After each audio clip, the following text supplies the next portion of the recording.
The truth of the share market channel में आपका स्वागत है। मैं भुवनेश अग्रवाल। नमस्कार दोस्तों। बाजार निफ्टी सेंसेक्स शांत है। बैंक निफ्टी 350 पॉइंट ऊपर है और एनबीएफसी कंपनीज के संबंध में आरबीआई ने एक रिलैक्स ऑर्डर किया है, इसलिए एनबीएफसी कंपनीज ऊपर है। आज मैं पहला दिन देख रहा हूं कुछ काफी समय बाद, जब एक अच्छी खबर पर कुछ उस सेक्टर के तेरों में शेयर्स में तेजी आई है। जैसे एनबीएफसी में तेजी आई है आरबीआई की एक नई गाइडलाइन के कारण। अब वो इतना ज्यादा तो वो अभी कॉपी नहीं मिल पाई है मुझे उसकी, इंटरनेट पर मैंने तलाश की थी। मैं पढ़ करके बताऊंगा कि क्या है क्या नहीं है। जब तक मैं नहीं देख लेता हूं उस पर मेरी स्पेसिफिक टिप्पणी नहीं हो सकती।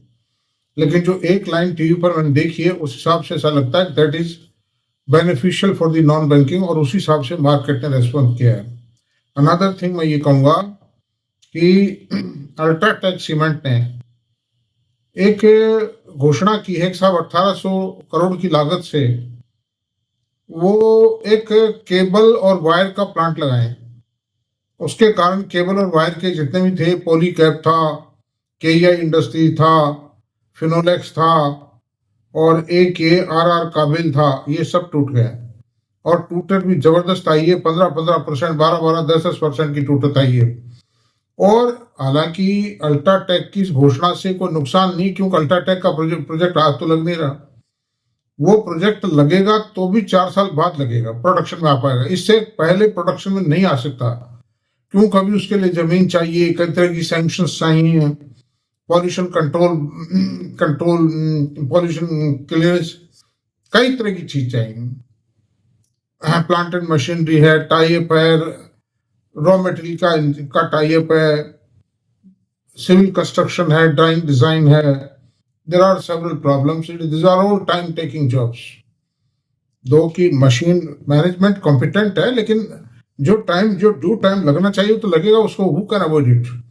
तो ये तो बात रही। और इसका कारण, सिर्फ इनके टूटने का कारण ये था कि इनके पी रेशो 60-60, 70-70 के आसपास थे। तो वो प्रूनिंग कर दी मार्केट ने एक झटके में, किसी बहाने से कर दी, टूटने थे ये। तो जो मार्केट का जो ऑब्जेक्ट रहा है, ये मार्केट किसी गलती के कारण नहीं टूटा है। मतलब कोई गड़बड़ नहीं है, इकोनॉमी में कोई गड़बड़ नहीं है। ट्रंप साहब एक बहाना है, इससे ज्यादा मैं उसको कुछ नहीं मानता हूं। क्योंकि ट्रंप ने अभी तक एक भी निर्णय ऐसा नहीं दिया है जिससे भारत की अर्थव्यवस्था को या भारत के एक्सपोर्ट्स को नुकसान पहुंचता हो। अब भविष्य में क्या करेंगे इसकी आशंकाएं, उससे इतना बड़ा फर्क नहीं आ सकता जितना अभी आ चुका है। फार्मास्यूटिकल पे लगाएंगे दवाएं, उनको खरीदनी पड़ेंगी, खुद को उनकी कॉस्ट बढ़ेगी, उनके सिविलियंस की कॉस्ट बढ़ेगी, उनकी जो वहां की आम नागरिक दवाएं खरीदेगा उसको महंगी दवाएं खरीदनी पड़ेगी। और वो सोचें ना सोचें इस बात का कोई आइडिया भी नहीं लगाया जा सकता है। तो इन ऑल मतलब अब आप देखिए, पिछले 10-15 दिनों में निफ्टी भी कोई खास नहीं टूट पाया है। निफ्टी बढ़ा हुआ भी नहीं था कोई, तो टूटा भी कोई खास नहीं है। 22,700 के आसपास जो थी वो टूट कर रह गया है। और अब खैर खराब खबर तो कोई भी आ सकती है, मैं ये नहीं कह सकता खराब खबर नहीं आ सकती, लेकिन खराब खबर क्या आएगी, आती रहेंगी, अच्छी भी आएंगी खराब भी आएंगी। अगर कोई खराब आ सकती है तो अच्छी भी तो आ सकती है। जैसे आज आरबीआई की खबर आई, तो ऐसी कोई बात नहीं है। मैं समझता हूं बाजार जो स्मॉल कैप और मिड कैप शेयर्स हैं, वो भी अधिकांश शेयर अपने बॉटम पर आ चुके हैं। और मैं एक तुलनात्मक विवरण तैयार किया है, मैंने आज एक स्टडी तैयार की है 7 शेयर्स पे। और वो ऐसा है कि देखिए, सबसे पहले तो मैं निफ्टी के लिए बता दूं कि 7 फरवरी को बैंक निफ्टी का जो लेवल था, निफ्टी 6 महीने में 14.39% टूटा है। तो कोई अब जो पिछले एक महीने में मुश्किल से 500 पॉइंट टूटा है, इससे ज्यादा टूटत नहीं आई एक महीने में। तो मैं समझता हूं कि टूट चुका है। अब आपको 7 शेयरों के बताता हूं मैं आपको। सबसे पहले हम न्यूजेन शेयर को लेते हैं। न्यूजेन सॉफ्टवेयर, न्यूजेन सॉफ्टवेयर ये 1798 तक गया था और अभी इसका रेट 988 रुपए है। 28 जनवरी को इसका रेट 986 रुपए था और आज 988 रुपए, तो एक महीने में कोई टूटत नहीं आई। It shows that bottom has come, क्योंकि इस शेयर की 30.88% की जो लेटेस्ट क्वार्टर इसमें वर्किंग आई है, 30.88% की ईयर ऑन ईयर ग्रोथ आई। इसलिए मैं ये नहीं कहता हूं कि आपको खरीदना है, मेरा बिल्कुल नहीं है। बाकी ये बात साफ नजर आती है कि bottom of the share is likely evident and it's a time to accumulate the share in slow speed. अब आते हैं वॉरेन ब्रेवरीज पर। वॉरेन ब्रेवरीज पे हम आते हैं तो आज इसका 681 इसका हाईएस्ट लेवल था। टू फेस वैल्यू शेयर का 681 रुपए का रेट था, आज 452 का रेट है। तो आप देखिए 38%, 34% का फाल आ चुका है और न्यूजेन में मैंने 45% का फाल आ चुका है। तो ऐसा क्या है, 30% ग्रोथ की कंपनियां खत्म हो जाएंगी क्या? और पी रेशो भी इनके ठिकाने आ चुके हैं। अगर करंट आने वाले साल की पी रेशो लगाओ या इस साल का भी आप पी रेशो लगाओ तो 35 के नीचे नीचे आएगा वो, इससे ज्यादा नहीं है। वॉरेन ब्रेवरीज की पोजीशन भी मैं बताता हूं आपको कि 452 पे आज रेट है, 681 हाईएस्ट रेट था 52 वीक का। 18 फरवरी को इसका रेट 469 था, आज 452 रुपए। केवल मात्र 17 रुपए की टूटत आई है। वैसे तो 4% हो गई 17 रुपए भी, लेकिन 38% ग्रोथ है इसमें।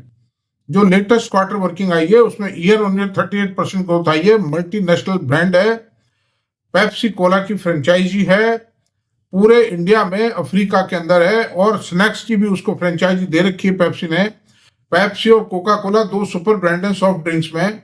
तो ये कैसी बात है मतलब आप, और कितना भारी करेक्शन आ चुका है, 34% डाउन आ गया। इतना बड़ा, इतनी शानदार कंपनी कंटिन्यू ग्रो कर रही है, 3 बोनस दे दिए पिछले 4-5 सालों में। तो हाउ, आखिरकार बॉटम अब क्या मानोगे आप, बॉटम कहां तक हो? और बॉटम में कोई खरीद नहीं पाएगा, ये भी फैक्ट है। तो धीरे धीरे एक्यूमुलेशन किया जा सकता है, खरीद मेरी रिकमेंडेशन नहीं है। अडानी पोर्ट, मैं इस कंपनी को अडानी ग्रुप की फ्लैगशिप कंपनी मानता हूं और ये 1621 रुपए से 1069 रुपए है। 52 वीक की पोजीशन ये है। 1621 रुपए से गिर के 1069 रुपीज आ गया है और 14/2/25 को, यानी 14 फरवरी को इसका रेट 1062 रुपए था, आज 1069 रुपए है। तो 14-15 दिनों के अंदर कोई इसमें टूटत नहीं आ पाई है, बल्कि ये ऊपर ही गया है। जब भी थोड़ा सा स्लाइड मार्केट कंडीशन थोड़ी ठीक नजर आती है, ये 1100 सवा 1100 तक भी पहुंच जाता है। तो now the bottom of the share has emerged. 14% की ग्रोथ आई है ईयर ऑन ईयर इस क्वार्टर के अंदर, और 17 इसके पोर्ट हैं, 3-4 फॉरेन में हैं, 14 भारत में, 13 भारत में है। भारत के हर राज्य में जो समुद्र से लगता हुआ है 1 या 2 पोर्ट इसके जरूर है। और मुंद्रा पोर्ट तो बहुत बड़ी चीज है, that is the largest port of the country. This is the position. अब कोई देखता रहे साहब गिरेगा, और आप तो, चलो मेरे को एक सज्जन ने लिखा है कि आप कितना ही समझाएं बाजार गिरेगा, एक रटन से काम नहीं चलेगी। इस बाजार से पैसा वही कमाते हैं जो टाइम पर एक्शन लेते हैं और वक्त को पहचानते हैं। गलतियां थोड़ी बहुत हो सकती हैं क्योंकि ये बहुत फ्लेक्सिबल मार्केट है, अप्स एंड डाउन स्वभाव है इसका। अच्छा, अब चलते हैं पिड्डीलाइट। पिड्डीलाइट वो शेयर है जिसने जबरदस्त पैसा दिया है पिछले साल, मालूम माल कर दिया पिछले 20 साल 25 साल में। ये 5 साल से शांत है शेयर, लेकिन अब इसका वक्त आ रहा है। अच्छा, इसमें भी गिरावट कितनी आई? शांत था, वर्किंग कोई बहुत अच्छी नहीं आ रही थी, ब्लॉकबस्टर रिजल्ट नहीं आ रहे थे, ठीक ठीक रिजल्ट आना शुरू ही हुआ था, इसमें ग्रोथ शुरू ही हुई थी, कहीं मंदी का दौर शुरू हो गया, लेकिन इस शेयर की पोजीशन ये है कि 3415 रुपए से 2689 रुपए पे आ गया, 22% गिरा ये शेयर। अब इतनी मजबूत कंपनी, मोनोपोलिस्टिक प्रोडक्ट है इसका, इसका कोई कॉम्पिटिटर नहीं है। दिखाते हैं कॉम्पिटिटर, लेकिन है कोई भी नहीं। कॉम्पिटिटर उसको कहते हैं जो 60 और 40 का रेशो, इससे कम अगर रेशो है, कोई 5% माल बेच रहा है इसके सामने, कोई 2% बेच रहा है, कोई 1% बोल रहा है। किसी भी कारपेंटर से पूछ लीजिए, किसी प्लम्बर से पूछ लीजिए, वो खाली पिडिलाइट का नाम लेगा, और दुनिया भर के प्रोडक्ट आ गए इसके। मतलब तो अब क्या है इसका भी बताता हूं।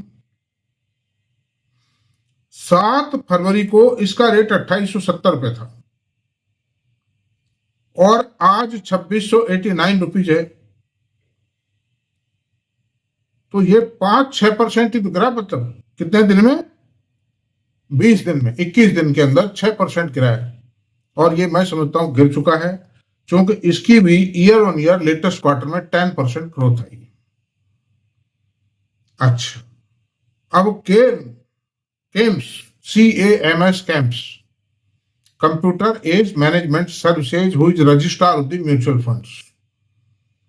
खाली आना ही आना है, जाने का कोई काम नहीं है, कोई रॉ मटेरियल की आवश्यकता नहीं, केवल 10 मुश्किल से 50 आदमी होंगे केम्स में एम्प्लॉय।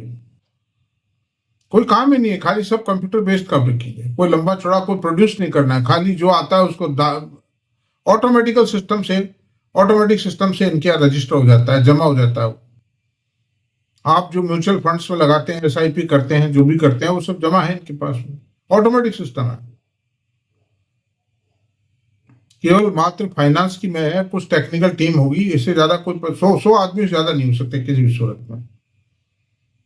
अब आपको बताता हूं इसका 52 वीक हाई लो जो है 5362 से लगा के, और अभी 3312 पे आया। आज का रेट 3312 है, और 11 फरवरी को इसका रेट 3378 रुपए था और आज 3312 रुपए।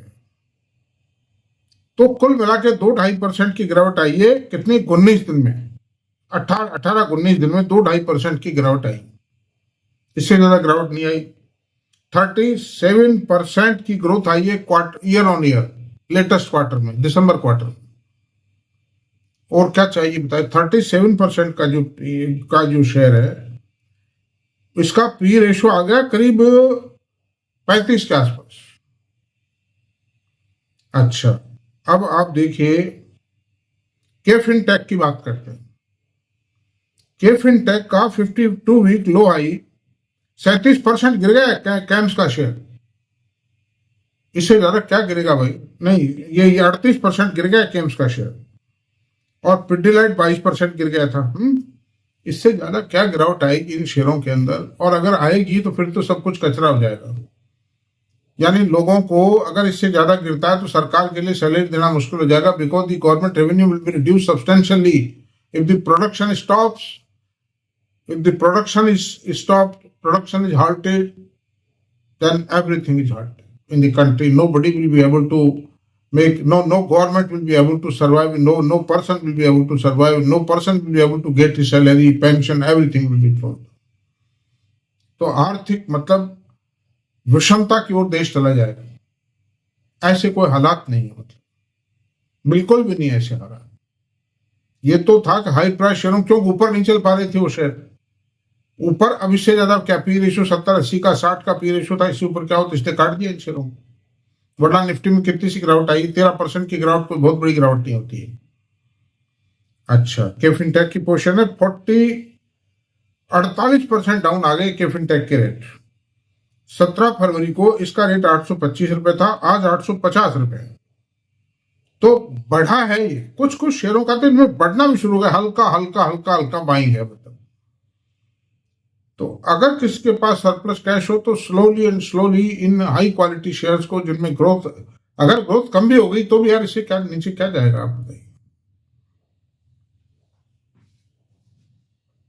40%, 35%, 45% कोई शेयर गिर गया, इससे ज्यादा 48% गिर गया, इससे ज्यादा क्या होगा?